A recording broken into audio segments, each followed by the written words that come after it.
మా చర్చిలో మరి ఈరోజు ప్రారంభం చేయడం చాలా సంతోషకరం. చాలా ఉత్సాహంతో, చాలా ఎక్స్పెక్ట్తో, చాలా సంతోషంతో మీరు వచ్చి ఉంటారు కదండి. యవనస్తుల కొడుకులో ఏం చెప్తారో ఎలా ఉంటుందో, ఎలా ఉండాలి, మనకి ఎప్పుడు ఎంజాయ్మెంట్ ఉండాలి. యూత్ అంటే ఎలా ఉండాలి?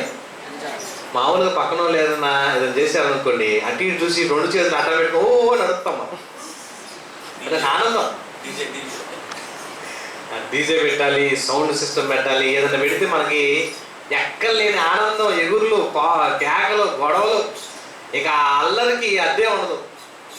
మనకి ఎలా ఉండాలంటే యూత్ మీటింగ్ కూడా సరదాగా ఉండిపోవాలి అనిపిస్తుంది.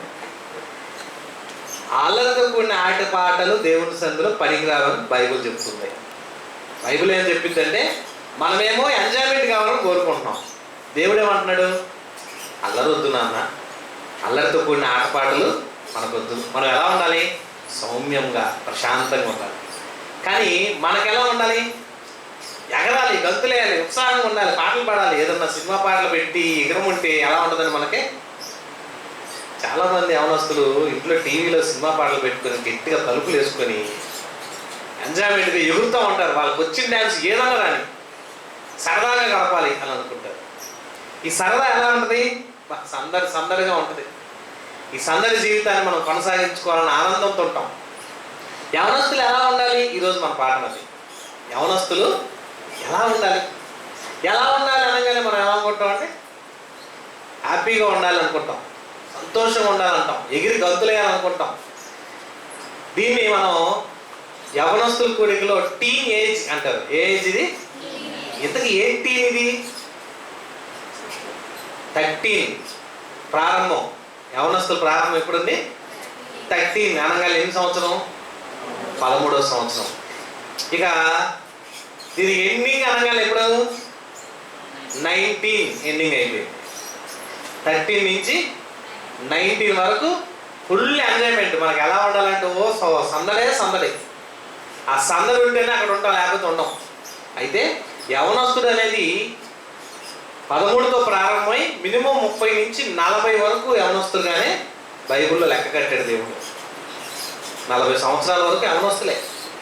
ఇంకా తర్వాత మధ్య వయస్కులోకి వెళ్ళిపోతారు. మంచిదే. మనం మరి యవనస్తులు ఇప్పుడు నేనున్న పరిస్థితులు ఎలా ఉన్నారంటే పక్కన ఉన్న కనపడదు. ఎరా మామ అని అంటాడు. మనకేం కనపడతారండి? బ్రదరు, అన్న, తమ్ముడు అని పిలవడం మానేసాం. మనం ఇప్పుడు ఎలా అంటాం? ఎరా మామ అని అంటాడు. ఈ మామ అనుకుంటాం, బాబాయ్ అనుకుంటాం. ఇంకా మనకు ఎంజాయ్మెంట్, సరదా కోసం మాట్లాడుతూ ఉంటారు.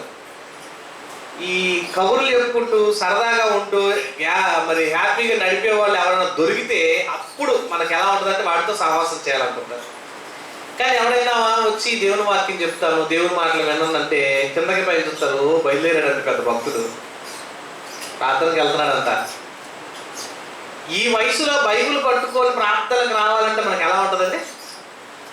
పక్కన వాళ్ళు ఎవరైనా చూస్తున్నారేమో, ఎవరైనా రమ్మంటున్నారేమో, అన్నయ్య రమ్మన్నాడు అనవసరంగా అని అవసరం అయితే షర్టు 2 గుండీలు తీసి లోపల బైబిల్ పెట్టి దాన్ని ప్యాక్ చేసుకొని వచ్చేద్దాం అనిపిస్తుంటుంది. ఎందుకంటే బైబిల్ పట్టుకొని కనుక కనపడితే రేపు ఎక్కడన్నా సినిమా హాల్ కాడ కనపడ్డా, ఎక్కడన్నా పార్టీలు కాడ కనపడ్డా అడ్డమైపోద్ది. ఏది? బైబిల్. అందుకనే బైబిల్ పట్టుకురావాలన్నా కూడా యవనస్తులకు ఎలా ఉంటుంది? చాలా బాధాకరంగా ఉంటుంది, ఇబ్బందికరంగా ఉంటుంది. అందుకని బైబిల్ లేకుండా అవసరమైతే ఫోన్లో ఉండాలని ఇక్కడికి వచ్చి నాకు అడ్జస్ట్ చేసుకుందాం అని ఫోన్లో ఉంది కదా అని అడ్జస్ట్ చేయాలని చూస్తుంటారు. అంటే నేను యవనస్తులు అందరూ ఎలా ఉన్నారంటే ఇందాక అన్న చెప్పారు కదా, స్నేహాలతో చెడిపోతున్నారు.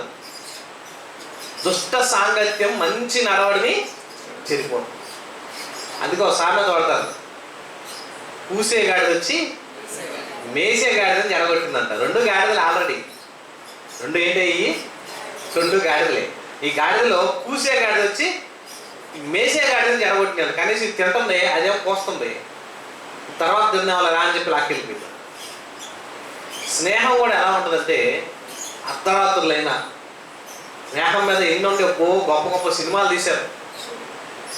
ఫ్రెండ్ మీద అందరికీ ఫ్రెండ్ అంటే ఎంత ఉంటుందండి? ఎంత అంటే అమ్మ కన్నా నాన్న కన్నా అందరికన్నా ఎవరు ఎక్కువ? ఫ్రెండ్ ఎక్కువ. ఫ్రెండ్షిప్ డే అన్నప్పుడు ఆ ఫ్రెండ్షిప్ డే మీద పాటలు పెడతారండి, సినిమా పాటలు, రకరకాల పాటలు పెడతారు. ఆ పాటలు చూసుకొని అన్నిటికన్నా బెస్ట్ ఎవరంటే ఫ్రెండే అని అనుకుంటారు. అయితే ఈ ఫ్రెండ్షిప్ చేయడం మంచిదే, కానీ ఇందాక అనగా చెప్పారు కదా, జ్ఞానులతో సహవాసం చేయండి. బైబిల్లో మనం చాలా మంది ఆలోచిస్తే చిన్ననాటి నుంచి యవ్వన కాలం, ప్రతి ఒక్కరికి యవ్వన కాలం ఉంటుంది. యవ్వన కాలం వచ్చిందంటే అప్పటిదాకా 10th క్లాస్ దాకా జుట్టు కూడా చింపురు ఉన్నా కూడా ఏం పట్టించుకోడు, ఏముందలే అని అనుకుంటాడు పోతాడు. 10th అయిపోయింది అనగానే ఇంకెలా ఉంటుందంటే అద్దం ముందుకు వెళ్తే బయటకు రాదే మన తల. ఈ దువ్యాన అరిగిపోవాల్సిందే తప్ప, ఈ జుట్టు అడుగుతాం ఇడుగుతాం, ముందు దూగితే బాగుంటామా, వెనక్కి దూగితే బాగుంటామా, ముందు సైడ్ దూగితే బాగుంటామా, ఒకవేళ జుట్టు అంతా చిప్పుడు చేసుకుంటే ఇది బాగుందా అని అనుకుంటాడు. ఎలా ఉంది, నేను ఏ పోజులో బాగున్నాను, అర్థం చూసుకుంటా ఉంటాం, పోజుల మీద పోజులు. ఇంకెలా ఉంటుందంటే మనకి ఇంకా చెప్పలేనంత ఆనందం. తొందరగా రెడీ అవ్వాలంటే రెడీ అవ్వడం, వస్తున్నాను అంటారు అంతే. ఇంకా అర్థం ముందు సోకులు చేసుకుంటూ ఎంతసేపు. ఆడపిల్ల అయినంతే, ఇటు దూగితే బాగుంటుందా, పై దూగితే బాగుంటుందా, కింద మధ్యలో 4 ఎంటిక కట్ చేసి ముందు వాలితే బాగుంటుందా. కొంతమంది ఆడపిల్ల అయితే ఈ చివర 2 ముక్కలు, ఈ చివర 2 ముక్కలు కట్ చేసి ఈ ముందుకు వచ్చి పడాలంట. జుట్టు అప్పుడప్పుడు మళ్ళీ స్టైల్గా అప్పుడప్పుడు వెనక అంటుంటారు, ముందుకు వస్తుంటుంది, వెనక అంటుంటారు, ముందుకు వస్తుంది. అదే కదా అది స్టైల్. ఈ పెద్ద మగపిల్లలు కూడా బాగా ఇప్పి పెంచుకొని పిలకలేస్తున్నారు కొంతమంది. ఫ్యాషన్ ఎలా ఉంది అని అంటే సమాజం అసలు ఎన్నంటే అన్నీ చెప్పలేము. ఈ మధ్యకాలంలో ఆడపిల్లలు కూడా మగపిల్లలు మించిన డ్రెస్ కోడ్లు ఎలా ఉన్నాయండి ఇప్పుడు. ఎంత ఎక్కువ చిరిగిన బట్టలు అయితే అంత ఎక్కువ రేటు. ఎలా ఉండాలి, బాగా చిరిగిపోయిన డ్రెస్కి ఎక్కువ రేటు. ఆ రేట్లో కూడా ఎలా ఉంటుందంటే ఇక బాడీ అంతా బెజ్జాలుగా కనపడుతుంది, ఇంకా ఎక్కువ రేటు పెట్టుకుంటుంటారు. ఆన్లైన్లో చూసినా కూడా రేట్లే. బయట కొంటే ఇబ్బంది అయితే ఆన్లైన్ బుక్ చేసుకోమని తెచ్చుకుంటున్నారు కొంతమంది. ఏంటి పరిస్థితి అని అంటే, నేను హ్యాపీగా ఉండాలి, సరదాగా ఉండాలి, ఎంజాయ్మెంట్ ఉండాలి. ఎంజాయ్మెంట్ లేకపోతే చర్చిలోకి రావాలంటే ఆదివారం ఆరాధన అంటే ఏమో ప్రార్థన అంటారు, మోకాళ్ళ అంటారు, లేకపోతే వాక్యం అంటారు, ఆ ప్రార్థన అంటారు, ఈ ప్రార్థన అంటారు. ఈ తలనొప్పి ఎక్కడ పోతాం. వద్దంటేమో నాన్న ఒప్పుకోడు, లేకపోతే అమ్మ ఒప్పుకోదు, రానంటే ఒప్పుకోరు. వీళ్ళు ఏం చేయాలి. కొన్ని చర్చిలోకి వచ్చినాకైనా మన తోడు పక్కన ఎవడైనా ఫ్రెండ్ కావాలి. వాడు అప్పుడప్పుడు జోకులు వేస్తుంటే, సరదా వేస్తుంటే, నవ్వుకుంటా ఉంటే, హ్యాపీగా ఉంటే అది చూడాలి. ఎవరు దొరకకపోతే సెల్ ఫోన్ అన్న దొరకాలి. ఈ సెల్ ఫోన్లో అన్న మెసేజ్ చూసుకుంటూ ఉండాలి. మన పరిస్థితి ఏంటంటే ఎంజాయ్గా ఉండాలి, సరదాగా ఉండాలి, సందడిగా ఉండాలి. అలా సందడిగా సరదాగా ఉండే పాస్టర్ గారు అంటే లైక్ చేస్తారు. అప్పుడప్పుడు జోకులు వేసి నవ్వించే పాస్టర్ గారు అనుకోండి చాలా ఇష్టపడతాం మనం. ఎందుకు, కాసేపు అలా నవ్వుకొని వెళ్దాం. సినిమాలో కనుక కాసేపు అప్పుడప్పుడు బ్రహ్మానందం గారు కనపడితే నవ్వుతూ ఉంటాం. చూసినట్టే చూసి మనకి ఆంధ్ర ప్రజలకి, తెలంగాణ ప్రజలకి బ్రహ్మానందం అలవాటు అయిపోయింది. ఆడు నవ్వు మొహం పెట్టినా నవ్వుతారు, ఆడు విచారంగా పెట్టినా నవ్వుతారు. ఆడి మొహం చూడగానే మనకేమైపోద్ది, ఆటోమేటిక్గా నవ్వు వచ్చేసి ఎందుకు ఈ నవ్వించేవాడని. వాడి ఎక్స్ప్రెషన్ అలా ఉంటుంది. దిగులుగా పైకి చూసినా నవ్వుతారు, ఏడుతున్నట్టుగా మొహం పెట్టినా నవ్వుతారు. ఎందుకు, వాడిని చూడగానే ఒక బొమ్మలాగా అలవాటు అయిపోయింది మనకి నవ్వటానికి. ఏ కార్టూన్స్ రావాలన్నా, ఏ బొమ్మలు రావాలన్నా ఎవరి బొమ్మ వాడతారండి, బ్రహ్మానందం బొమ్మే వాడతారు. ఎందుకు, ఏ మాట చెప్పాలో వాడు బొమ్మ వాడతారు పక్కన. ఆ బొమ్మ వాడితే కానీ మనకు నవ్వురాదు. అంటే మన పరిస్థితి మనకి ఎలా ఉండాలంటే సందడిగా ఉండాలి, సరదాగా ఉండాలి, ఎంజాయ్మెంట్ ఉండాలి. ఈ ఎంజాయ్మెంట్ ఉండకపోతే మన లైఫ్ లేదు. కనుక ఇప్పుడు మన ఆలోచన ఏంటంటే టీనేజ్, ఈ 13తో ప్రారంభమైన ఈ టీనేజ్ 40 years వరకు యవ్వనస్తులుగా ఉండే యవ్వన కాలం. ఈ యవ్వన కాలమే అనగా చెప్పారు కదా ఇందాక, ఎవరికి కావాలి, దేవుడికి కావాలి, ఎవరికి కావాలి, ఇంకా దయ్యానికి కూడా కావాలి. దయ్యానికి దేవునికి కావాల్సిన వయసు ఏది, యవ్వన కాలమే. ఈ యవ్వన కాలం అంతా కూడా అట్రాక్షన్. ఎవరన్నా రోడ్డు మీద వెళ్తూ నేను చూసి ఒక చిన్న నవ్వు వేసింది అనుకోండి, ఒక అమ్మాయి లుక్, చిన్న నవ్వే ఇక పడిపోతాడు అంతంటే. ఆ పాట కూడా రాశాడు ఒకడు, అమ్మాయే సన్నగా ఫుల్ నవ్వు కాదంట, మళ్ళీ అరనవ్వు. ఏ నవ్వు అది, అరనవ్వు నవ్వితే ఇక మధ్య తప్పిపోయి కింద వాళ్ళంతా ఏదేదో అయిపోతారంట. ఇంకేదో అయిపోయింది, కానీ ఈ చదువు పోయింది, పక్కన అయిపోయింది, చదువు సక్కన అయిపోయింది, ఇంకేం అయిపోయింది, ఇంకా ఆ అమ్మాయి రాలేదేమో, ఆ అమ్మాయి రాలేదు, ఎప్పుడు వచ్చిద్దో ఇక కనుక్కోవాలి, పేరు కనుక్కోవాలి, మంచాన్ని పడిపోతారంట. ఆ పేరు కనుక్కోవాలి. తర్వాత ఏం చేయాలి, అసలు అమ్మాయి ఎవరు పేరు కనుక్కోవాలి. పేరు తర్వాత అడ్రస్ కనుక్కోవాలి, ఏ కాలేజీలో కనుక్కోవాలి, ఎక్కడ ఉంటుందో కనుక్కోవాలి. మీకు తెలుసు లేదో నంబూరుకి VVIP బస్సులు వస్తూ ఉంటాయి, దాదాపు 100-150 బస్సులు వస్తాయి. ఈ 100-150 బస్సులు వచ్చేటప్పుడు అది మార్నింగ్ 7:30 బస్సులు 7:15 బయలుదేరితే దాదాపు 8:15 దాకా వస్తాయి. ఈ 7-8 కుర్రోళ్ళందరూ బాగా స్టైల్గా రెడీ అయిపోయి సెంటర్లో ఉంటారు, మా నంబూరు సెంటర్లో. ఆ టైం అవుతుందనేపాటికి బైక్లు వేసుకొని రైగా అవుతుంటారు. ఆ బస్సులు కూడా ఎలా ఉంటుంది తెలుసు, ఆ బస్సులు వచ్చేపాటికి సైలెన్సర్లు మీకు సౌండ్ భయంకరంగా వచ్చినట్టు పెడుతుంటాడు. అంటే బండి మీద నేను వెళ్తున్నానంటే నన్ను అందరూ చూడాలని.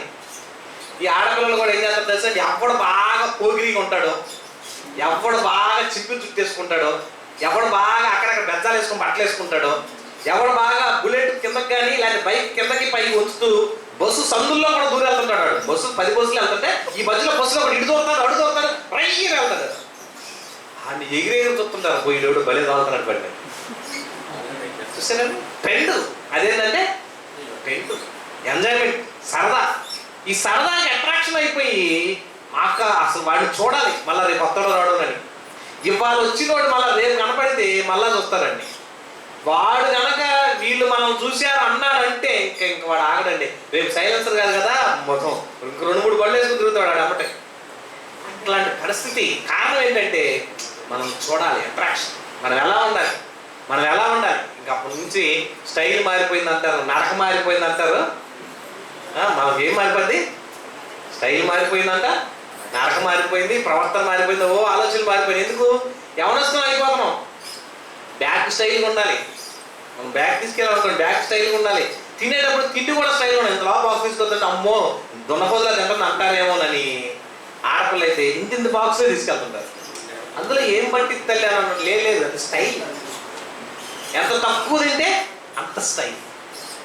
బాబుపిల్లలు కూడా వేషధారణ ఎలా ఉంటుందంటే నేడు వాళ్ళ మరి హెయిర్ స్టైల్ కానీ ఆ ఎన్టీఆర్ అంట, జూనియర్ ఎన్టీఆర్ అంట, వాడు ఎవడో పోస్ట్లో ఇటు సోమం చూసి అది ఇటు సోమం గుండు చేపించేసి మధ్యలో క్యాప్ పెట్టాడంటండి. ఆ జుట్టు ఇప్పటం కూడా అదో ఫ్యాషన్ అయిపోయింది. చిన్నపిల్లలు కూడా అలా చెప్తారు, తల్లిదండ్రులు షాప్ కాడ తీసుకెళ్ళిపోయి ఎన్టీఆర్ క్యాప్ కొట్టు, ఏఎన్ఆర్ క్యాప్, ఏదో పేర్లు పెడతాం, ఆ క్యాప్ కొట్టు, ఈ క్యాప్ కొట్టు అన్నారు. రకరకాలుగా వచ్చేది. ఈ మధ్యకాలంలో 7th క్లాస్ నుంచి ప్రారంభం అయిపోయిందండి లవ్ ట్రాక్. 7th క్లాస్ పిల్లలకే ఏంటంటే అంటే మా గర్ల్ ఫ్రెండ్ రాలా, అందుకే నేను ఇవాళ బడి బాటలు ఆడుతున్నాను. మా గర్ల్ ఫ్రెండ్ సెలవు అంట, అందుకే నేను బడి బాటలు బోర్ పడుతుంది డాడీ, నేను బాగుంది డాడీ అంటాడు. ఎందుకు బాగురా, మా గర్ల్ ఫ్రెండ్ సెలవు, అందుకే నేను బాటలు పడి. అంటే ఎప్పటి నుంచి గర్ల్ ఫ్రెండ్ తయారైపోయింది, 7th నుంచే. ఇక ఈ ఏజ్కి వచ్చేపాటికి మనకు ఎలా ఉంటుందంటే ఎవరు చూసినా ఏం చేసినా ఏదైనా చేయగలం. గోడలు దొక్కలం, ఎత్తుతే ఏదైనా ప్రయత్నాలు చేయగలం, బలమైనది ఏదైనా చేయగలం. ఏ పని చేయాలన్నా సమర్థులు ఎవరు, యవనస్తులు. బాగా ముసలోళ్ళు అయిపోయినా నేను దేవుని అంతా స్వార్థ చేస్తానంటే ఎవరు పనికొస్తాం, దేని పనికొస్తాం. అందుకని దెయ్యం కూడా ఏం చేసింది తెలుసంటే మంచి వయసులో ఉన్న పిల్లలు కావాలి. ఎవరికి, దెయ్యానికి. దెయ్యం వేసిన ఎత్తుగా యూత్, ఈ యూత్ కావాలని, యూత్ వాడుకోవాలని మంచి ప్రయత్నాలు చేస్తాం. దేవుడు కూడా ఏమంటున్నాడు, ఇందాక సాల్మన్ గారు వాక్యం చెప్తారు కదా కీర్తన గ్రంథంలో, చూడండి యవనస్తులు ఎలాంటి వాళ్ళు అంటారు. 127 కీర్తన, బలవంతుని చేతిలో బాణం. బలవంతుడు ఎవరు, బలవంతుడు దేవుడు. అయితే ఆ దేవుడి యొక్క బలానికి అంబుల పొదిలో ఉన్న అంబుగా నువ్వు ఉంటే, ఒక బాణంగా నువ్వు ఉంటే, నిన్ను వాడి సంధిస్తే ఎలా ఉంటుంది తెలుసా. బలవంతుడు వేస్తేనే బాణం ఎలా ఉంటుంది. ముసలోడికి ఇచ్చామనుకోండి బాణం ఏం చేస్తాడు, అది లాగే కొద్దికి ఏమి లాగుతాడు, గట్టిగా లాగలేడు, వరం ఉంటే ఏడబడిపోతుంది చూస్తున్నా.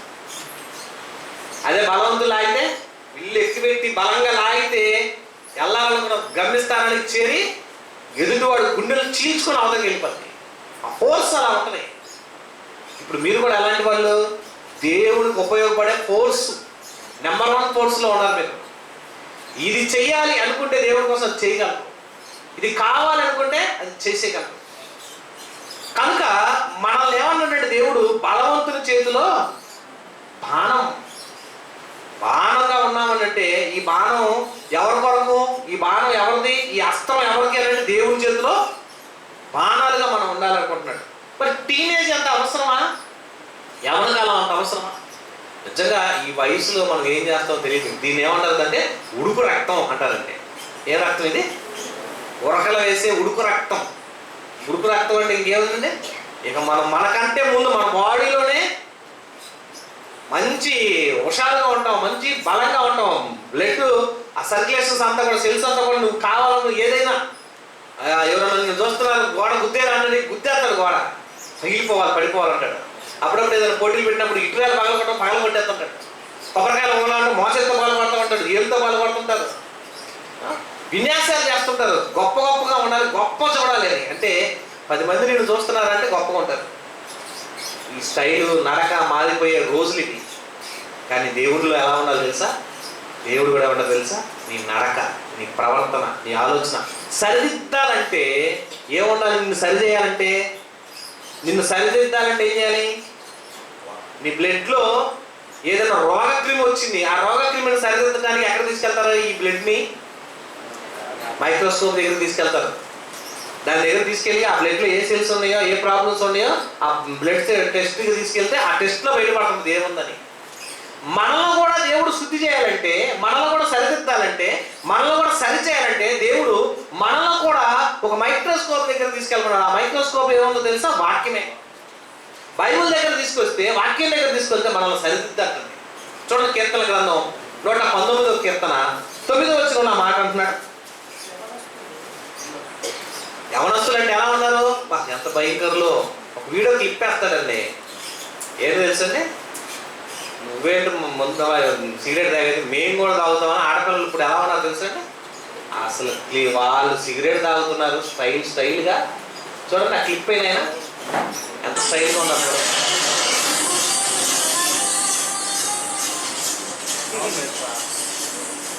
ఆ అమ్మాయి డ్రెస్ ఎంత ఉందో చూడండి, స్టైల్గా చూడండి. ఎంత పబ్లిక్లో, మళ్ళా ఎక్కడది పబ్లిక్లో ఎంత భయంకరంగా ఉన్న పరిస్థితి చూడండి. అది ఆమెతో పాటు ఎంతమంది పిల్లలు ఉన్నారు. వాళ్ళు ఎవరు తప్పని అంటలేదు, వాళ్ళు ఎవరు కూడా కరెక్ట్ అని అనట్లేదు, అది కాదని అంటలేదు. అందులో చూడండి ఆ పబ్లిక్లో ఆ కొట్ల దగ్గర తిరుగుతూ సరదాగా అలాంటి డ్రెస్ వేసుకొని సిగరెట్ తాగుతుంటే ఏమంటారండి? ఎలా ఉంటుంది?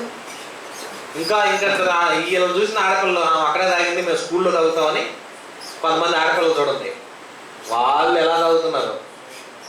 కింద ఉన్నాను, ఇంకా కింద అదే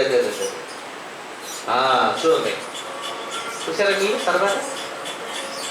ఎవరు వస్తలే మీరు ఒకళ్ళ దగ్గర నేను 10 తాగుతాను అని అడిగినా, మీరు ఒక్కొక్కటే దగ్గర నేను 10 తాగుతాను అంటున్నాడు. అయితే ఆడపిల్లలు కూడా తాగడం మొదలు పెట్టారని మళ్ళా ఫస్ట్ నుంచి వస్తుంది చూతుంది అని చూసారు. మళ్ళీ చూడండి ఎలా ఉన్నారని. ఆడపిల్లలే మందులు, ఆడపిల్లలే బీర్లు. ఈ మధ్యకాలంలో బీరు బాటిల్ అవకాశం దొరికితే ఆడపిల్లలు కూడా తెచ్చేస్తున్నారు. బీరు తాగితే గొప్ప అనుకుంటున్నారు. మగపిల్లలందరిలో చాలా మంది ఎందుకు అంటే బీరు అలవాటు పెడతారు. బీరు బాగా తాగుతారంటే మొహం నన్నగా వచ్చిందంట, మొహం నల్లగా ఉంటుందంట, తెల్లగా ఉబ్బిందంట.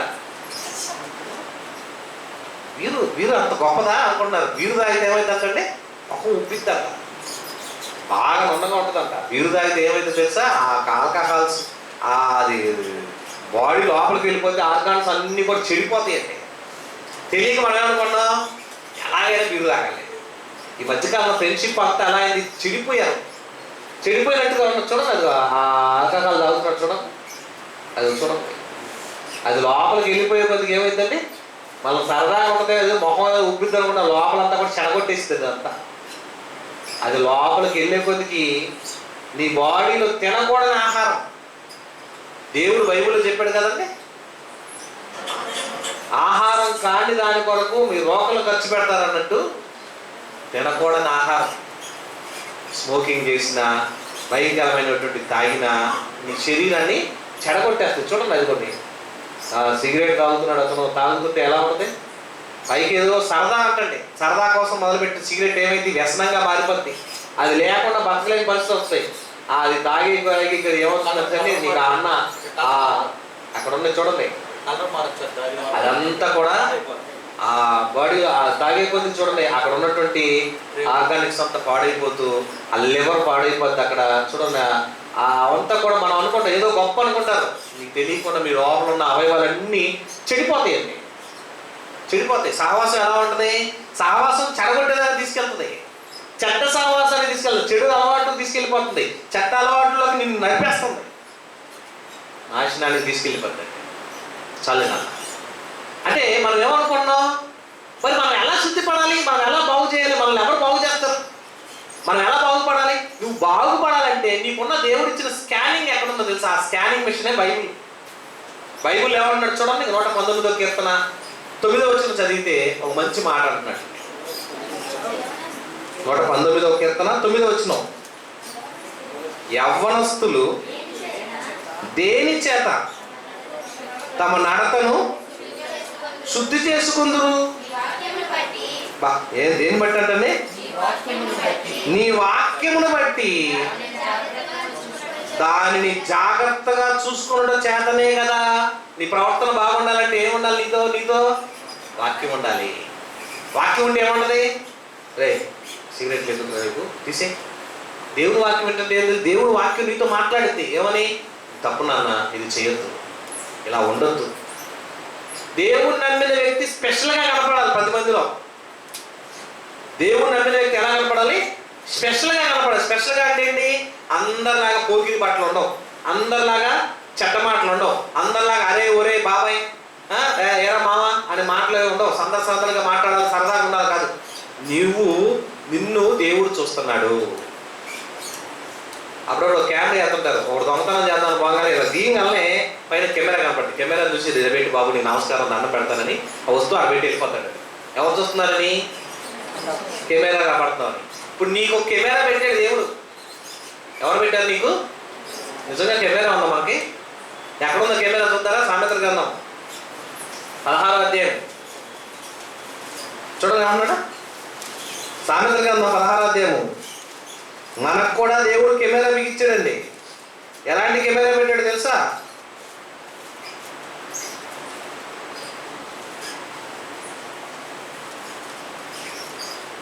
యెహోవా కన్నులు ప్రతి స్థలం మీద ఉండును, అవి చెడ్డవారినేమి మంచివారినేమి చూచుచుండును అంటారు. చూడండి 15వ అధ్యాయం 3వ వచనం. అదే సామెతలు 15వ అధ్యాయం 3వ వచనం. యెహోవా కన్నులు ఎక్కడ ఉంటాయి అంటే ప్రతి స్థలం అంటే ఏమన్నా ఈ భాగం వరకు దేవుడు కనపడతాయి, మిగతా కనపడమంటారా? నువ్వు ఎక్కడున్నా కనపడతావు, నువ్వు ఎక్కడున్నా కనపడతావు, నువ్వు ఏం చేస్తున్నా కనపడతావు, నువ్వు ఎలాంటి ప్రవర్తనలో ఉన్నావో కూడా ఎవరు చూస్తున్నారండి? దేవుడు చూస్తాడు తప్పనిసరిగా. మంచి చెడు చేసేటప్పుడే దేవుడి కోసం నువ్వు కనపడిపోతావు, మంచి చేసేవాడికి కనపడతావు, చెడు చేసేటప్పుడు కనపడతావు. అంటే నిన్ను ఎవరు చూస్తున్నారు? నిన్ను టార్గెట్ ఎవరు పెట్టుకున్నారో దేవుడు చూస్తున్నాడు. ఆయన కన్నులు నీ మీద ఉన్నాయి. చెడే చేస్తున్నావా, మంచే చేస్తున్నావా, నీ ఆలోచన కూడా దేవుడు తెలిసిపోతాడు. నీ హృదయంలో తలంపు పుట్టక మునిపే. దేవుడు ఎంత అడ్వాన్స్ టెక్నాలజీ తెలుసు దేవుడిది. మనం అనుకుంటాం దేవుడు అంటే ఏ గొప్పది అనుకుంటాం. అప్పుడు ఏ వస్తుంది కదా, ఏ టెక్నాలజీ మనిషి తయారు చేసిన, మనిషి నిర్మాణం చేసిన ఏ గొప్పదంటే మనిషిని నిర్మాణం చేసిన దేవుడు ఎంత గొప్పడు ఆలోచించారు ఎప్పుడన్నా? మనిషి తయారు చేసిన ఏ గొప్పదే అనుకున్నాం మనం. మనిషినే తయారు చేసిన దేవుడు టెక్నాలజీ ఇంకెంత గొప్పదండి. అందుకే దేవుడు ఏమంటాడు తెలుసండి? నీ హృదయం యొక్క తలంపులు పుట్టకొనిపే నేను నిన్ను ఎరిగి ఉన్నాను. నువ్వేం ఆలోచించబోతున్నావో తెలుసు, నువ్వేం చేయబోతున్నావో తెలుసు, నువ్వేం ఊహించుకున్నావో తెలుసు, నువ్వు ఎలా గడపాలనుకున్నావో తెలుసు, నువ్వేం చేస్తున్నావో తెలుసు. అసలు ఏమన్నాడు తెలుసా? యెహోవా కన్నులు ప్రతి స్థలం మీద ఉండును. నువ్వు బాత్రూంలోకి వెళ్తే అక్కడ ఉంటాడు, నువ్వు బెడ్రూమ్లో ఉంటే అక్కడ ఉంటాడు, నువ్వు వంటగదిలో ఉంటే అక్కడ ఉంటాడు, నువ్వు స్నేహితులతో ఏం చేస్తున్నావో తెలుసు, నువ్వు సరదాగా ఏం మాట్లాడుతావో తెలుసు, నువ్వు సీక్రెట్గా సెల్ ఫోన్లో ఏం చూస్తున్నావో తెలుసు, నువ్వు సీక్రెట్గా ఎవరితో మాట్లాడుతున్నావో తెలుసు, ఎవరితో ఏ చాటింగ్ చేస్తున్నావో తెలుసు, ఎవరితో ఏం ప్రతిదీ ఎవరు చూస్తారంటే దేవుడు తన కన్నులు నీ మీద. టార్గెట్ నీ మీద దేవుడు నేను చూస్తున్నాడు ప్రత్యేకంగా. మరి నువ్వేం చేస్తావు చెప్పు? చెడు చేస్తే దేవుడు తెలియదా? చాలామంది అంటారు యవనస్తులు, అసలు ఈ లైఫ్ ఇచ్చింది దేవుడు చూస్తానికే కదా, కళ్ళు ఇచ్చింది. ప్రకృతిలో అందాలని చూస్తలేదా? అందమైన అమ్మాయిలను చూడొద్దా? మనం రోడ్డు మీద వెళ్ళి అమ్మాయిని చూడొద్దా? చూస్తే తప్పేంటి? అందమైన అబ్బాయిని చూడొద్దా? అలా చూస్తే తప్పేంటి? అసలు కళ్ళు, మన కళ్ళే మనకు చూసే అవకాశం, అవి కూడా చెడగొట్టుకోవాలా? అది కూడా ఫ్రీడమ్ లేదా మాకు అని అంటారు చాలామంది. అవును, అసలు ఏమంటారు తెలుసా? ఈ కళ్ళు నువ్వు చూస్తానికే కదా బ్రదర్, కనీసం చూసే కెపాసిటీ కూడా లేదా? నేరం చేస్తే తప్పు అనుకుంటాం కదా, చూసే విధానం కూడా మాకు లేదా? అది కూడా మేము ఉండకూడదా? అలా కూడా మేము ఉండకూడదా? అది కూడా మేము చేయకూడదా? అలా కూడా మేము ఉండకూడదా అని అంటారు. దేవుడు ఏమన్నా తెలుసా? చూడాలనుకుంటున్నావా? చూసే. చేయాలనుకుంటున్నావా? చేసేయి. నీ ఇష్టం, నీ లైఫ్ నీ ఇష్టం. దేవుడు కూడా ఎలా మాట్లాడి చూసారా? చూడండి ఆ మాట ఎలా ఉంటుంది. ప్రసంగి గ్రంథం 11వ అధ్యాయము 9వ వచనం. 11వ అధ్యాయము ప్రసంగి గ్రంథం 11వ అధ్యాయము 9వ వచనం ఏమన్నాడు తెలుసా? నీ లైఫ్ నీ ఇష్టమే అని చక్కగా మాట్లాడుతున్నాడు. చూడండి ఏమంటున్నాడు? యవ్వనుడా నీ యవ్వన కాలం ముందు, యవ్వన కాలం ముందు ఎలా ఉన్నాడంట? హ్యాపీ లైఫ్, ఎంజాయ్మెంట్, సందడిగా సరదాగా ఉండు అంటూ నీ యవ్వన కాలం ముందు నీ హృదయం సంతృష్టిగా ఉండనిమ్ము. హృదయపూర్వకంగా ఎంజాయ్ చేసాంరా అనుకుంటారండి. ఎంజాయ్ చేయడానికి ఈ మధ్యకాలంలో కూడా సముద్రానికి వెళ్ళారండి. మన ఈ మధ్య మీరు చూసారో లేదో, 4-5 స్నేహితులు కలిసి చక్కగా సరదాగా వెళ్తూ ట్రైన్ ఎక్కి ట్రైన్లో టికెట్ తీసుకొని ఎగురుతూ గంతులు వేస్తూ, ట్రైన్ వెళ్ళేటప్పుడు కూడా ఎలాంటి పోకుండా తెలుసంటే ఏలబడిపోతూ, వాళ్ళు మామూలు ట్రైన్ అంతా ఖాళీగా ఉన్న కూర్చో చక్కగా ఏం చేస్తారంటే ఆ బయట డోర్ కాడ వచ్చి ఏలబడతా ఉండాలి. ఏలబడుతూ బయట తిరుగుతూ తిరుగుతూ సరదాగా ఉండాలి. కేకలేస్తారు, అరుపులు వేస్తుంటారు, ఎగురుతున్నారు, గంతులు వేసుకుంటున్నారు, సరదాగా అనుకున్నారు. సరదా కోసం అని సముద్రానికి వెళ్ళారు. సముద్రానికి వెళ్ళిన అందరూ క్షేమాలు అయిపోయారు. సముద్రానికి వెళ్ళి మీరు చూసారా? మన మధ్యకాలంలో పోయిన సంవత్సరం అంతకుముందు సంవత్సరం సరదాగా సముద్రానికి వెళ్ళారు. సముద్రానికి వెళ్ళి ఏమైపోయారు? వీళ్ళంతా క్షేమాలు అయిపోయారు. మనం ఏం ఆలోచిస్తాం? ఈ యవ్వన కాలంలో ఎంజాయ్మెంట్ ఆలోచిస్తాం. కానీ నిన్ను కని పెంచి పెద్ద చేసి నీ మీద ఎన్నో హోప్స్ పెట్టుకొని నీ కోసం రెయిన్బోలో కష్టపడుతూ, నీ కోసం అహర్నిశలు ప్రయాసపడుతూ, నువ్వు తిన్నావో తినలేదో నీ గురించి ఆలోచించిన నీ తల్లిదండ్రులు నువ్వు అలా చనిపోయావు అనగా వాళ్ళ పరిస్థితి ఏమైందండి? వాళ్ళ ప్రాబ్లం ఎలా ఉంటుంది? వాళ్ళ బాధ ఎలా ఉంటుంది? నువ్వేమనుకున్నావు? ఫ్రెండ్స్తో సరదాగా పిక్నిక్, ఫ్రెండ్స్తో సరదాగా హ్యాపీగా గడపాలనుకుంటున్నావు. నీ హ్యాపీనెస్ కాస్త ఏమైపోయింది? నీ ముగింపుకు వచ్చేసింది. నిన్నగాక మన ముగ్గురు యవ్వనస్తులు చచ్చిపోయారు. ఈతకెళ్ళి చచ్చిపోయారు. ఎంత దారుణం! అందుకే బైబిల్ ఏమన్నాడు? యవ్వనుడా నీ యవ్వన కాలం ముందు సంతోషంగా ఉండు, నీ యవ్వన కాలం ముందు నీ హృదయం సంతృష్టిగా ఉండనేమో, నీ కోరిక చప్పున. ఎలా అన్నాడండి? నీ కోరిక. ఏంటి కోరిక? ప్రతి ఒక్కడికి ఈ మధ్యకాలంలో అంటే బాయ్ ఫ్రెండ్ లేకపోతే వాడు ఆ అమ్మాయి సరైనటువంటి పరిస్థితి కాదంటండి. గర్ల్ ఫ్రెండ్ లేకపోతే వాడు సరైనటువంటి పరిస్థితి కాదంటండి. అంటే చాటగానోడు. అలాంటి స్టేటస్గా భావించేస్తున్నారు. అంటే బాయ్ ఫ్రెండ్ లేని అమ్మాయి లేకుండా ఉండకూడదని, గర్ల్ ఫ్రెండ్ లేని అబ్బాయి లేకుండా ఉండకూడదని వీళ్ళు ఒక టార్గెట్ పెట్టేసుకున్నారండి. నీకెవర్రా అని పని చేసుకొని ఉంటారు. ఎవరన్నా రోడ్డు మీద ఆడపిల్లలు వస్తుంటే, మామ నీకు అమ్మాయా, నాకు ఈ అమ్మాయి. చూసారు ఎలాంటి మాటలు? పోగిరి మాటలు. వాళ్ళ మీద కూర్చొని సరదాగా మాట్లాడతాం. మీకు తెలుసో లేదో, మన యూనివర్సిటీ ఇల్లు తెలుసా మీకు? యూనివర్సిటీ ఇంటి దగ్గర పక్కన 2-3 కొట్లు ఉంటాయి రోడ్డు మీద. ఈ టైంలో వెళ్ళి చూడండి, అక్కడ ఒక 50-60 మంది పిల్లలు ఉంటారు. ఒక్కొక్కరి దగ్గర ఒక్కొక్క ఫోన్ ఉంటుంది. మొత్తం ఇలాగే వీడియో గేమ్లు ఆడుకుంటుంటారు, ఫోన్లు ఆడుతుంటారు, పబ్జీ గేమ్లు ఆడుతుంటారు. ఎంత వెరైటీగా ఉంటుందో. ఎప్పుడన్నా వెళ్ళారో ఒకసారి వెళ్ళి చూడండి. ఎంత అంటే అసలు ఆ రోడ్డు మీద అప్పుడప్పుడు మనం నైట్ టైం వెళ్ళేటప్పుడు కుక్కలు ఏర్పడతాయి మనల్ని. అక్కడ యవనస్తులు చూస్తే కుక్కలు ఉన్నట్టుకుంటారు, గుంపులు ఏంటి అనుకుంటా, ఏదో జరుగుతున్నా తిరణాలు అనుకుంటా. తిరణాలే లేదు, బట్సుకో ఫోన్, దానిలో గేమ్. వీడు ఆడు కావాలంటే వాడు వీళ్ళు కావాలంటే, నువ్వు నేర్చుకున్నది ఈ చంపేది, వాడిని చంపేయాలి, ఈయన చంపేయాలి, అక్కడ చంపేయాలి, ఎక్కడో చంపేయాలి. ఇవి చంపేయడం వరకే ప్రస్తుతానికి. రాత్రి 10-12 దాటిన తర్వాత ఏమైంది? చెడ్డ మాటలు, చెడ్డ ఆలోచనలు, చెడ్డ చూపులు, చెడ్డమన్నీ చూస్తుంటాం. చెడిపోయినటువంటి సమాజంలో, ఈ సమాజంలో మనుషులు పైకి బాగానే ఉంటారు, లోపలంతా వాడు హృదయం అంతా ఏమైపోతుంది? చెడిపోతుంది. చెడిపోయారు అందరూ. దేవుడు కూడా ఏమన్నాడు తెలుసండి? నీ దృష్టి యొక్క ఇష్టము చొప్పున, నీ కోరిక చొప్పున, నీ దృష్టి యొక్క ఇష్టము చొప్పునను ప్రవర్తించము. నీ ఇష్టం వచ్చినట్టుగా గడిపే లైఫ్ నీ ఎంజాయ్ చేసేయి. అయితే వీటన్నిటిని బట్టి దేవుడు నిన్ను తీర్పులోనికి తెచ్చునని జ్ఞాపకం ఉంచుకో, జాగ్రత్త. ఒక యాడ్ రాస్తుంటారు, పులిరాజు గేట్స్ వచ్చిద్దా అని అంటారు. ఎప్పుడు చదివారు మీరు? ఎప్పుడన్నా? ఈ మధ్యకాలం తగ్గించారు. ఒకప్పుడు వచ్చేది యాడ్, ఏమని? పులిరాజుకి ఎయిడ్స్ వస్తుందా? ప్రశ్నేసి వదిలేశారండి గవర్నమెంట్ వాళ్ళు. ఎక్కడ ఏ బోర్డు చూసినా పులిరాజుకి ఎయిడ్స్ వచ్చిందా, పులిరాజు. ఈ ప్రశ్న ఏంటరా బాబు అనుకునే వాళ్ళు అందరూ. పులిరాజు అంటే ఏంటి? నేను మగవాడిని, నేను గొప్పవాడిని, ధీరుణ్ణి అనుకుని ఉంటాడు. వాడు ఇష్టం వచ్చిన అమ్మాయి అందరితో తిరుగుతాడు. తిరిగిన తర్వాత నాకు ఎయిడ్స్ వచ్చింది, వాడు హాస్పిటల్కి వెళ్ళిపోయి నాకు ఎయిడ్స్ వచ్చిందని బాధపడుతుంటే మళ్ళీ చివరికి ఒక సంవత్సరం దాకా సస్పెన్స్ పెట్టారండి, పులిరాజుకి ఎయిడ్స్ వచ్చిందా అని. సంవత్సరం తర్వాత పులిరాజుకి ఎయిడ్స్ వస్తుంది అని పెట్టేశారు. ఎందుకు? తప్పుడు త్రావలో తిరిగితే ఎయిడ్స్ కూడా వస్తుంది. ఫలితం అనుభవించాలి. యవ్వన కాలంలో మనకేమన్నా అంత ఎంజాయ్మెంట్, సంతడి, సరదాగా ఉండాలని. తప్పండి. ఇది ఆకర్షణ.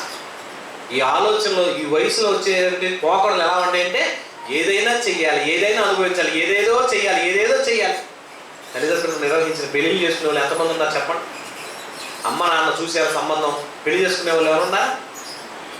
ఒంటరిగా అబ్బాయిని పెళ్లి చూపులు తీసుకెళ్ళి మాట్లాడితే నాకు గర్ల్ ఫ్రెండ్ ఉంది, నాకు బాయ్ ఫ్రెండ్ ఉన్నారు, నీకు ఇష్టమైతే చేసుకో, లేకపోతే నేను నీతోనే ఉంటా కానీ అప్పుడప్పుడు వాడు పిలిస్తే వెళ్తా. అలా మాట్లాడుతున్నారు ఇప్పుడు పెళ్లి చూపుల్లో. నీకు ఇష్టమైతే నీతోనే సంసారం చేస్తా, వాడు ఫోన్ చేస్తే వెళ్తా, అప్పుడప్పుడు చాటింగ్లు చేస్తా, వాడు ఎక్కడ రమ్మంటే అక్కడికి వెళ్ళొస్తుంటా, నీకు ఇష్టమైనంతే పెళ్లి చేసుకో, నీకు కూడా ఒక బాయ్ ఫ్రెండ్ గర్ల్ ఫ్రెండ్ ఉంటే నువ్వు కూడా వెళ్ళిపో, నీకు కూడా అలా ఇష్టమైతే చేసుకో అనే మాటలు పరిస్థితికి వచ్చి ఎలా ఉందంట? దేవుడు లెక్క అడుగుతాడు. ఎవరిని? యవనస్తులుగా ఉండు. నీ యవన జీవితం జాగ్రత్త. యవనస్తులుగా ఉంటున్నావు కదా, జాగ్రత్తగా ఉండు. ఏమాత్రం తేడా వచ్చిన దేవుడు ఏం చేస్తాడంటే నిన్ను లెక్క అడుగుతాడు. లెక్కలోకి వెళ్ళక ముందే మనం ఏం చేయాలి? జాగ్రత్తగా ఉండాలి.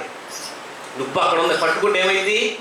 కాలుతుంది. కాలిన తర్వాత అవి చేతులు కాలని చెప్పి పాడే బదులు చేతులు కాలక ముందు ఏం చేయాలి?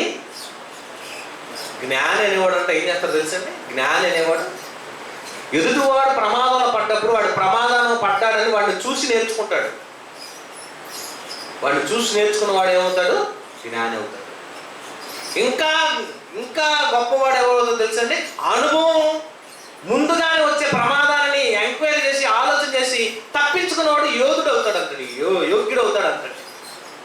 దేవుడు బైబిల్లో ఎందుకు ఈ నేరాలు, ఎందుకు ఈ దౌర్జన్యాలు, ఎందుకు ఈ పాపాలు యవన కాలంలో ఉన్నప్పుడు భయంకరమైన పరిస్థితులు ముందే ఎందుకు రాశారు తెలుసా? వాళ్ళందరూ ఇలా చేసి చెడిపోయారు, నువ్వు జాగ్రత్త అని చెప్తున్నాడు దేవుడు. వాళ్ళందరూ ఇలా ప్రవర్తించి జీవించి నాశనానికి వెళ్ళిపోయారు, నువ్వు జాగ్రత్త అంటున్నాడు. బైబిల్లో యవనస్తులు ఎంతో మంది పాపం చేసి తప్పిపోయిన వాళ్ళు ఉన్నారు. వాళ్ళందరి గురించి ఎందుకు రాశాడు? నువ్వు జాగ్రత్త. ఎందుకు ఎగ్జాంపుల్ చెప్తున్నాడు? నువ్వు జాగ్రత్త పడు.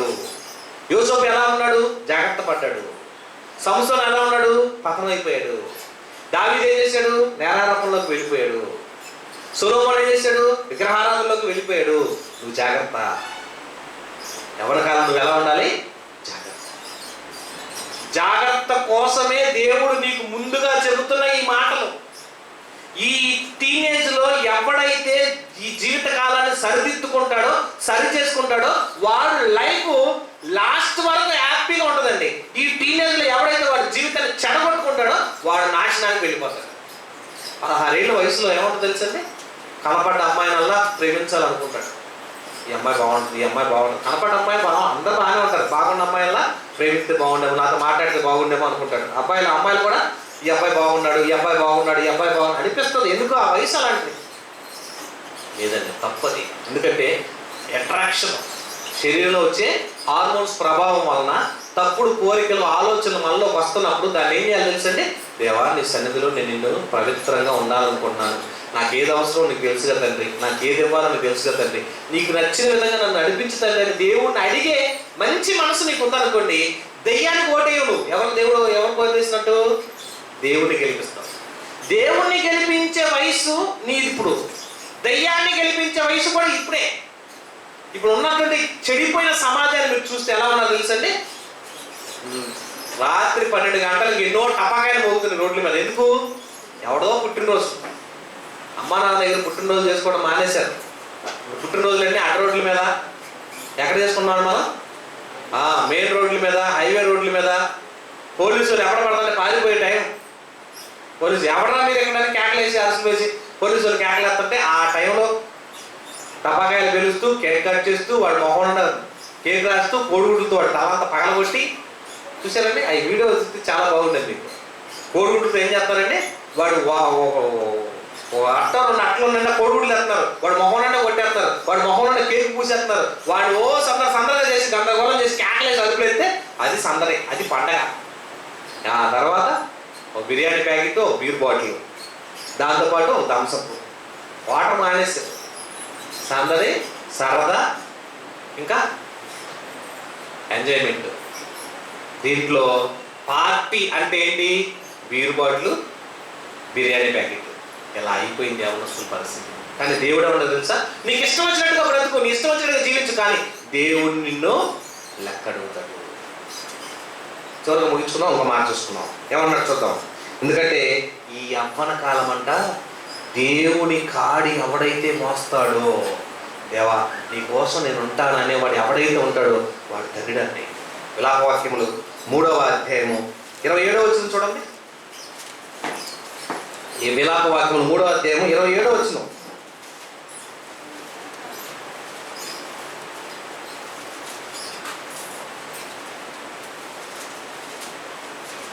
ఇచ్చారమ్మా? దొరకలేదా? అప్పుడప్పుడు బైబిల్ చదువుతామంటే బైబిల్ చదువుతాం. ఇర్మియా గ్రంథం పక్కనే ఉంటుంది విలాపవాక్యం. 3 పేజీలు 4 పేజీలు ఉంటుంది. ఇర్మియా గ్రంథం పక్కన విలాపవాక్యం 3:27. యవ్వన కాలమున కాడి మోయుట నరునికి మేలు. ఎవరి కాడి? కాడి అంటే ఏంటండి? కాడి అంటే ఏంటి అంటారు? కాడి అంటే తెలుసా అసలు మీకు? తెలియదు కదా మీకు? కాడి అంటే ఎద్దుల్ని బండి కట్టేటప్పుడు దాని మీద 2 కర్ర ఉంటుంది, అడ్డకర్ర. వారికి ఎద్దు బండి ఉంటుంది, బండికి మధ్యలో అడ్డకర్ర ఉంటుంది. అడ్డకర్ర అనేది ఏమంటారు? కాడి అంటారు. అంటే బరువు మోసేది, లాగడానికి ఉపయోగపెట్టేది, దాన్ని కాడి అంటారు. ఆ కాడి ఎత్తుకొని నడిపించుకునే సమర్థత, లాగే శక్తి ఎద్దులకు ఉంటాయి కాబట్టి దాన్ని కాడి మోయటం అంటారు. ఆ కాడి అంటే దేవుని భారాన్ని ఎవరైతే యవనస్తుడు నా భారాన్ని ఎత్తుకుంటాడో వాడు ధన్యుడు. అంటే ఈ యవన కాలంలో దేవుడి గురించి ప్రకటించేవాడు, యవన కాలం దేవుడి కోసం వచ్చేవాడు, దేవుడి కోసం వెళ్ళేవాడు. ఈరోజు చూడ ముందుగానే వచ్చి ఎంత రెడీ చేసి మీకోసం చాలామంది ఫోన్లు చేసి మిమ్మల్ని అందరిని పిలిపించి ఎంత రెడీ చేసి ఎంత సెట్ చేయడానికి కొంతమంది ఇక్కడ పిల్లలు పనిచేశారు. ఎందుకు చేయాలి? ఒక్కడన్నా దేవుళ్ళు మాటలు వినిపించాలి, ఒక్కడికన్నా దేవుని వాక్యం వినిపించాలి, ఒక్కడన్నా దేవుళ్ళు మార్చుకోవాలి, మనం బలపరచుకోవాలి. అంటే ఏం చేయాలి? యవనస్తులు తన కాడి పోయిట నరుడికి మేలు అని అన్నాడు. ఎవడైతే ప్రభు కాడి ఎత్తుకుంటాడో, దేవుని కాడి ఎత్తుకోవడం అంటే తెలిసి దేవుని పని భుజస్కంధాల మీద వేసుకొని మొయ్యటం, దేవుని పని కొరకు. నేను 17 సంవత్సరాలు అప్పుడు బాప్తిస్మం తీసుకున్నాను. నా వయసు 17 సంవత్సరాలు. బాప్తిస్మం తీసుకున్నాను. బాప్తిస్మం తీసుకున్న అప్పటికే సండే స్కూల్ ప్రారంభించాను.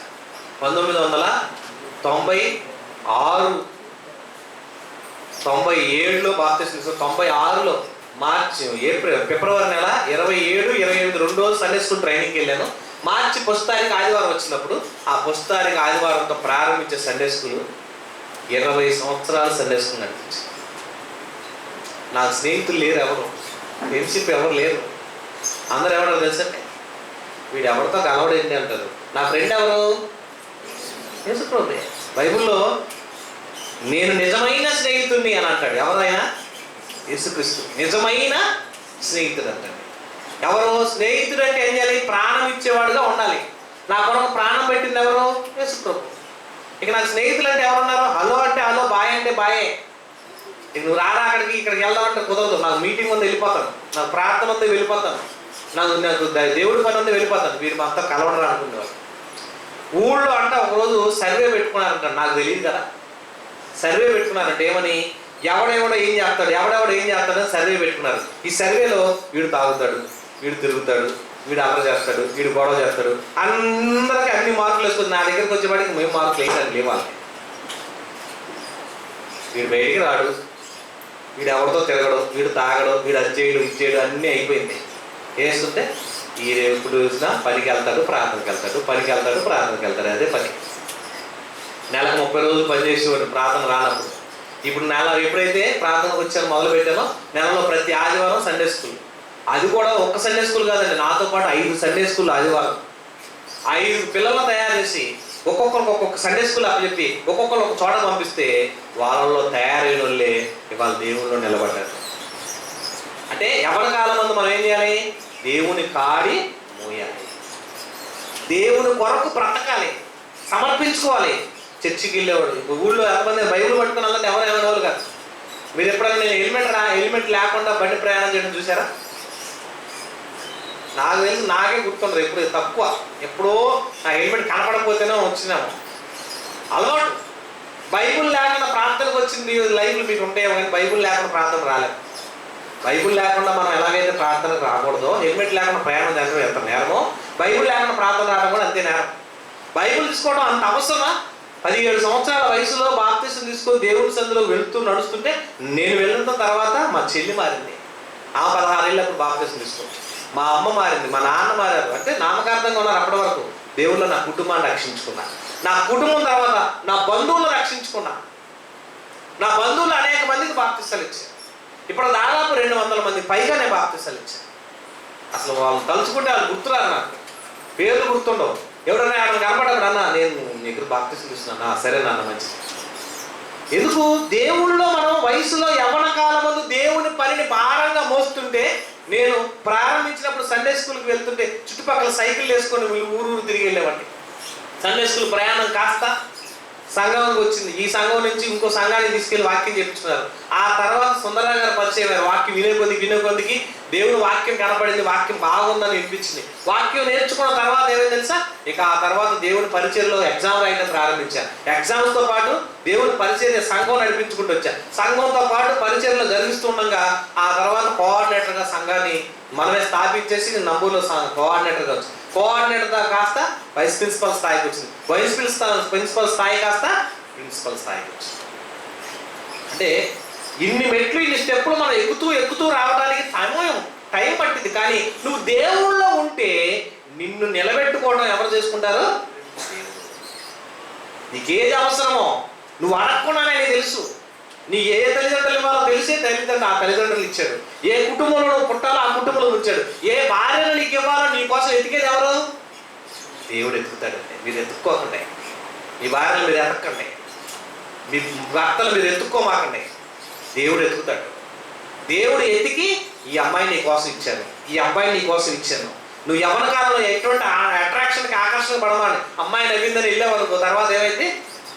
2 రోజులు 3 రోజులు సందర్గా ఉన్న తర్వాత పెడాకులు ఏముండదు, జీవితం నాశనం.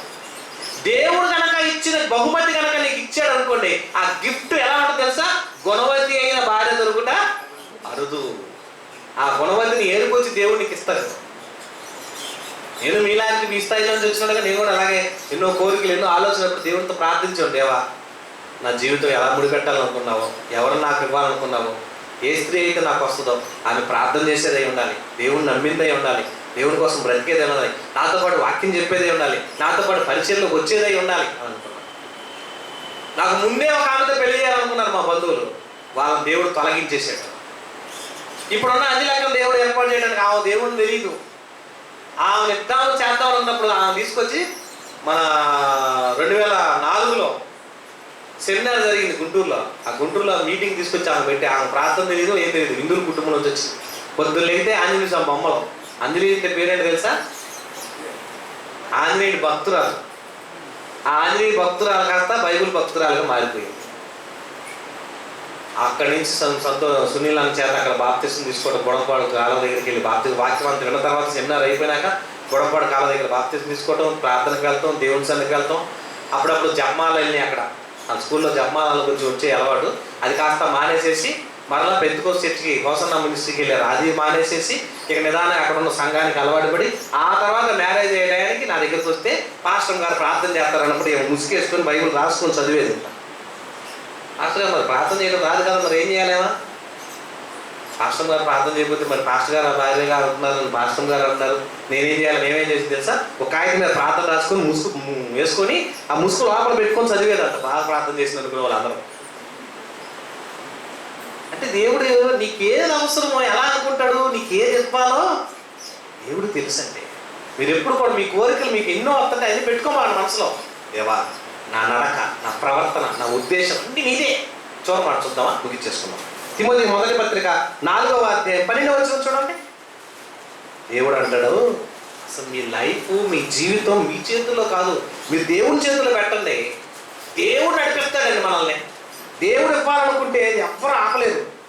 చూడండి, తిమోతి రాసిన మొదటి పత్రిక 4వ అధ్యాయము 12వ వచనం ఏమంటున్నాడు? నీ యవ్వనమును బట్టి ఎవ్వడు నిన్ను తృణీకరింపనీయకము. చదవ, మొక్కలు చదవండి, పెద్దగా చదవండి. మాటలోను, ప్రవర్తనలోను, విశ్వాసములోను, విశ్వాసులకు మాదిరిగా ఉండుము. చూసారండి ఎంత మంచి మాట అంటున్నాడు. మరొకసారి మరలా వచ్చి మొదటి నుంచి వద్దాం. 4వ అధ్యాయము 12వ వచనం. యవ్వనమును బట్టి ఎవడును నిన్ను తృణీకరింపనీయకుము. ఏమన్నాడంటే, నీ యవ్వన కాలంలో ఇదిగోరా నువ్వు తప్పు చేసావు, ఇదిగోరా నీ పాపం చేసావు, ఈ తప్పు చేసావు, నిన్నెవ్వడు అనకూడదు, జాగ్రత్త అన్నాడు. యవ్వన కాలం ఎలా ఉండాలంటే దేవునికి నచ్చేదిగా పెంచుకోండి అంటున్నాడు. దేవుడికి నచ్చేదిగా ఉంచుకోండి అని అంటున్నాడు. నీ యవ్వనమును బట్టి ఎవడును నిన్ను తృణీకరింపనీయకుము గాని మాటలోను, ప్రవర్తనలోను, ప్రేమలోను, విశ్వాసంలోను, పవిత్రతలోను విశ్వాసులకు మాదిరిగా ఉండుము. ఎలా ఉండాలండి యవ్వన కాలం? దేవునికి ఇష్టంగా ఉండాలంటే.